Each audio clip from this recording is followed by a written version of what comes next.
טוב, רבותיי, אנחנו בעזרת השם נתקדם עוד בהלכות שהתחלנו בהם בשיעור הקודם, ונראה עוד כמה דברים שנוגעים ליום טוב שחל במוצאי שבת ויום ראשון. לגבי דיני הכנה שאדם רוצה להכין משבת ליום טוב, כמובן, כמו שהסברנו, בגלל שאין כאן בכלל תוקף לעירוב תבשילין, אז אין אפשרות שנעשה איזה פעולות ששייך בהם איסור הכנה משבת ליום טוב. זה לא דומה כמו יום טוב שחל בערב שבת, לכן צריך להזהיר את האנשים שלא יעשו שום פעולה שיש בה משום איסור הכנה משבת לצורך מוצאי שבת או לצורך יום ראשון. עכשיו בואו נראה כמה דוגמאות ונראה מה מותר, מה אסור, מה נכנס לגדר הכנה ומה לא נכנס לגדר הכנה. אם רוצים, אחרי שמסיימים את סעודות השבת, לפנות את השולחן מהשאריות שנמצאות עליו כדי שהבית יהיה נקי ומסודר, בזה אין שום בעיה, זה לא נקרא הכנה, כי זה שהשולחן מסודר ומפנים מעליו את הכלים, זה מתכסיסי הבית, שהבית יהיה נקי ומסודר, נהנים מזה כבר באותו זמן שמסדרים את השולחן. לכן אפילו אחרי שסיימו את סעודה השלישית רוצים לפנות את השאריות של הכלים, של הלכלוכים מעל השולחן, שהשולחן יהיה נקי ומסודר, אין עם זה בעיה, זה מותר לכתחילה. אם רוצים לטאטא את הבית כדי שהבית יהיה נקי ומסודר, גם כן אין בעיה, כי ברגע שמטאטאים את הבית נהנים מזה שהבית נקי כבר באותו רגע ממש, ולכן לא שייך פה בעיה של הכנה, זה לצורך בו ביום, הדבר הזה מותר. דרך אגב, במאמר מוסגר, אפילו שהתרנו לטאטא את הבית, והיום בימינו שכמעט רוב ככל הבתים מרוצפים, גם לפי מנהג האשכנזים ודעת הרמה, שגוזר מקום מרוצף עטו שאינו מרוצף, הביאור הלכה אומר שבמקום שרוב ככל בתי העיר מרוצפים, גם לשיטת הרמה יהיה מותר לטאטא את הבית. אז לגבי טיטוי הדבר מותר. לגבי שטיפה של הבית, אפילו שהכוונה של השטיפה היא לכבוד יום טוב, ואפילו שאומרים לנו בפירוש שרק ישפכו מים ויגרפו עם הגב, בלי להשתמש בשום סמרטוט, בלי שום סחיטה וכיבוס, בלי שום דבר, מרן כותב מפורש בסימן של"ט לחלק בין טיטוי של הבית לבין שטיפה של הבית, ולגבי טיטוי של הבית מרן סובר שבמקום מרוצף מותר, אבל לגבי שטיפה לא הקלו חכמים לשטוף את הבית גם במקום מרוצף, ואפילו עם הכוונה זה לכבוד היום טוב. לכן מה שאפשר לעשות זה רק לטאטא את הבית, אבל שטיפה הדבר אסור. לגבי הכלים שנשארו מסעודות שבת, אסור להדיח אותם כדי שיוכלו להשתמש בהם בלילה, זה נקרא הכנה משבת ליום טוב, ולכן צריך להשאיר את הכלים שנשארו מסעודות שבת, בין אם זה מהסעודה השנייה או מהסעודה השלישית, אי אפשר להדיח אותם, צריך להשאיר אותם כך עד הלילה, ורק בלילה אחרי שיגיע צאת הכוכבים יהיה מותר לשטוף את הכלים ולהשתמש בהם לצורך יום טוב. יש כאן בעיה של הכנה מיום טוב לשבת, ואותו דבר גם כן לגבי משבת ליום טוב, ואותו דבר גם לגבי עריכת השולחן.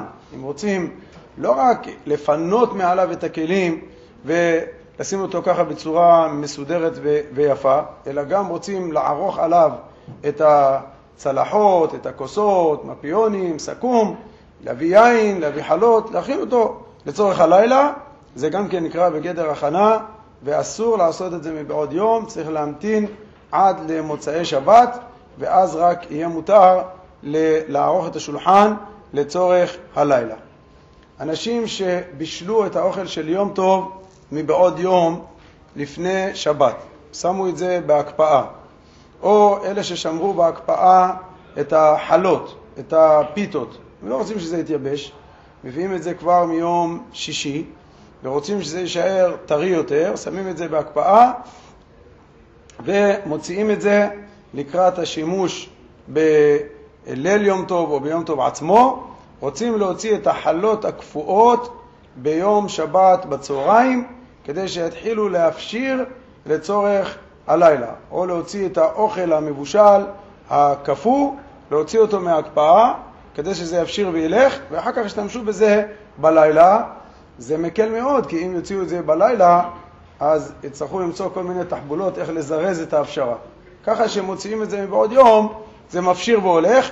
לקראת הלילה זה כבר יותר קל לחמם אותם, החלות כבר מופשרות, וכן על זה הדרך. השאלה היא, האם פעולה כזאת של הוצאת אוכל קפוא מהמקפיא, כדי שיהיה מוכן לצורך הלילה, זה נכנס לגדר הכנה וזה אסור, או שזה לא נכלל בגדר הכנה וזה מותר? יש בדבר הזה מחלוקת בין אחרוני זמננו. השמירת שבת כהלכתה בפרק י' סעיף י' כותב להחמיר בזה.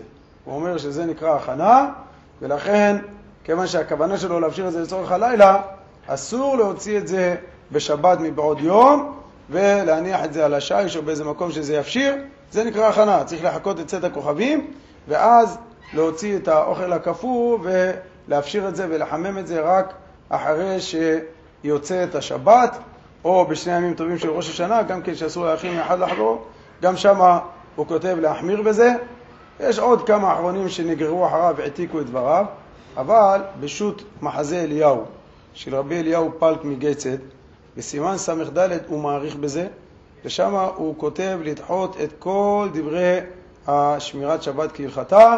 הוא אומר שיש מגן אברהם בסימן תרס"ז, שם מגן אברהם אומר שמותר להוציא את השולחנות והכיסאות מהסוכה ולהכניס אותם הביתה לצורך יום טוב האחרון של החג. למה זה לא נקרא הכנה? גם זה נקרא הכנה, אתה מביא את זה מהסוכה לבית. למה זה לא נקרא הכנה? אומר המגן אברהם, הכנה זה רק אם אתה עושה פעולה שמביאה את הדבר לסוף תכלית העשייה שלו. אבל אם זה שלב ביניים, זה לא נקרא בגדר הכנה. ממילא הוא אומר, אם אתה רק מביא את הכיסאות והשולחנות מהסוכה לבית, אבל אתה לא מסדר אותם בבית, זה עדיין לא נכנס לגדר של הכנה. אם אתה מסדר אותם בבית זה הכנה, אבל אתה רק מביא אותם מהסוכה ומכניס אותם הביתה, זה לא נקרא בגדר הכנה וזה מותר. לפי זה אומר המחזה אליהו, גם פה, אם אתה רק מוציא את החלות מהמקפיא ושם אותם על השיש, אתה לא מסדר אותם על השולחן לצורך מה שאתה צריך אותם בלילה, זה לא נקרא בגדר הכנה. אגב, בעצמך, אדם שיש לו את החלות בבית הפת, יש לו איזה ארגז שהוא שם שם את הלחמים שלו, הוא מוציא את החלות האלה ושם אותם על השיש, הוא לא מביא אותם לשולחן, מכין אותם לצורך הלילה. אז מה, כל הזזה של דבר ממקום למקום זה יקרא בשם הכנה? הוא בסך הכל העביר את זה ממקום אחד למקום השני. אז זה לא נקרא בגדר הכנה, לפי מה שאומר המגן אברהם. זה לא נקרא בגדר הכנה, אלא מה? מה ההתממות הזאת? הוא באמת הוציא את זה מארון לארון, הוא הוציא את זה מהארון ושם את זה על השיש, הוא הוציא את זה מהמקפיא, ויש לו סיבה למה הוא מוציא את זה מהמקפיא, הוא רוצה שזה יפשיר, וזה מה שקורה. למה זה לא יקרה בגדר הכנה? על זה אומר המחזה אליהו שההפשרה הזאת היא לא נקראת בגדר מעשה שאתה עושה, היא נעשית מאליה. כדי להקפיא דבר אתה צריך להפעיל עליו כוח שיקפיא אותו. ברגע שאתה מפסיק את הכוח הזה או שאתה מוציא אותו מהמקום שמקפיא אותו, ההפשרה נעשית מאליה, זה לא פעולה שאתה עושה, זה נעשה מאליו. אז ממילא זה שאתה מעביר את זה מהמקפיא לשיש, זה עדיין לא נקרא בגדר הכנה. מה הטענה שלך? זה לא סתם העברה ממקום למקום, זה העברה שהיא מאפשרת את ההפשרה.